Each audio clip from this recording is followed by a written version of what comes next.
Okay, so we're diving into this forgotten Elizabethan play, and let me tell you, it has everything.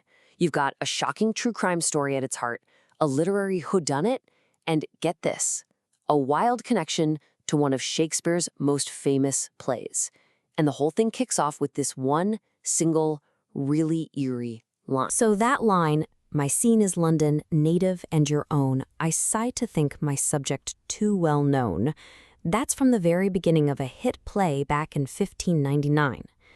The character speaking is literally tragedy, and she's looking right at the London audience and saying, hey, this isn't some made-up story. This is real. This happened in your city, and you probably already know all about it. And you know what? She was dead right. The story was absolutely terrifyingly real. Okay, so here's how it all breaks down.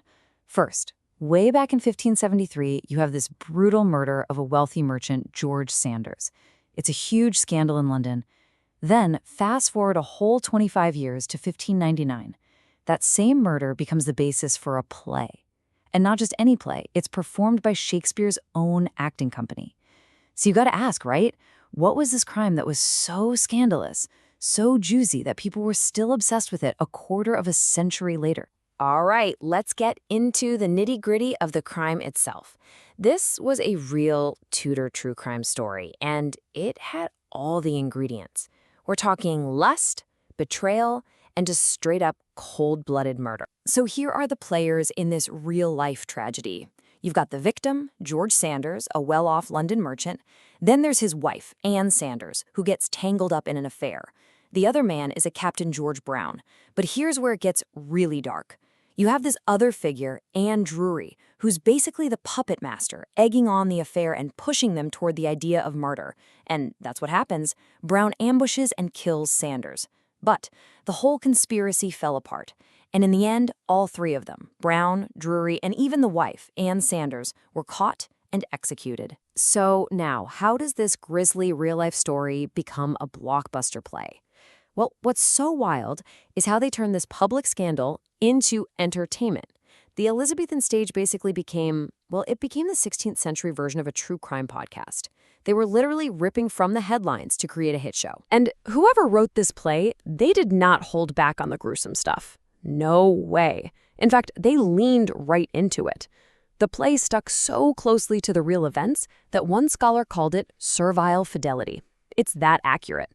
For instance, one of the most shocking moments, something that happened in real life and was then put right on stage, was when the killer sends a bloody handkerchief to Anne as proof, a token that her husband was dead. Can you just picture the audience seeing that? The bloody handkerchief is brought out on stage, and the character of Anne just completely falls apart. She cries out, "Oh, show not me that ensign of despair, but hide it, burn it, bury it in the earth." I mean, that's powerful stuff. It's fantastic stagecraft, making this old crime feel like it's happening right now, right in front of you. Okay, so let's recap. We've got a hit play. It's based on a super famous murder, and it's being put on by the most famous acting troupe in all of London, Shakespeare's own company. But when the play was printed, a huge, crucial detail was just gone. And that brings us to the big question, our literary cold case. The play was published anonymously. So who wrote it? I mean, for a play this successful, why would you leave your name off it? It's a question scholars have wrestled with for centuries. But slowly, the evidence has started to point in one very specific direction. All right, let's get into the literary detective work. Our number one suspect is a guy named Thomas Kyd, one of Shakespeare's most influential and, frankly, most tragic contemporaries. And the case for him being the author was meticulously pieced together by a scholar named A.F. Hopkinson. So to really get the case for Kyd, you first have to understand his signature style. He was the master of what's called Senecan tragedy. Now, this was not quiet, subtle drama. This was all about revenge plots, ghosts showing up, and lots of bloody violence. He was so famous for it that a rival once made fun of him, calling him a famished follower of Seneca. So that dark, bloody style, that's our first big clue. Let's call this Exhibit A, the literary fingerprints. Kyd was absolutely obsessed with one theme, that murder will always come to light. Just look at this. In his most famous play, The Spanish Tragedy, he writes, "Murder cannot be hid." And in our mystery play, A Warning for Fair Women, we get, "Heaven will take due revenge on murder." It's the exact same idea, this conviction that cosmic justice will win out. And this theme is just all over Kyde's work. Okay, Exhibit B, the stylistic tics. The evidence just keeps piling up here. Both plays use these things called dumb shows, little silent scenes that set up the action. Check. Both plays have onstage executions, which was super shocking and pretty rare for the time. Check. They're also full of the same unique pet phrases and word patterns. Check. And here's the kicker. Every single play we know was written by Thomas Kyd was published anonymously. It was his thing. That was his MO. But wait, there's more. The case gets even more solid when we look at the hard data, the metrical evidence. You see, literary scholars can analyze the rhythm and meter of poetry kind of like a fingerprint.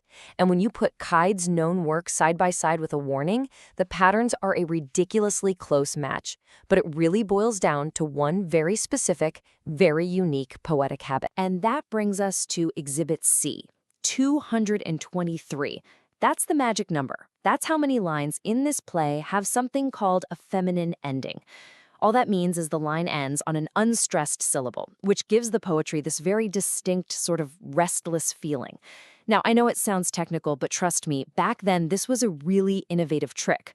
And Thomas Kyde, he used it all the time. It was his signature move, and this play is just dripping with it. Okay, now for the part that for years was seen as the big piece of evidence against Kyd. In the intro to the play, one of the characters makes fun of a typical over-the-top revenge tragedy. He describes this ghost who comes out screaming like a pig half-sticked and crying, "Vindicta, revenge, revenge." So for the longest time, everyone thought, aha, this is someone making fun of Thomas Kyd and his bloody plays. But then the scholar Hopkinson came along and flipped the whole argument on its head.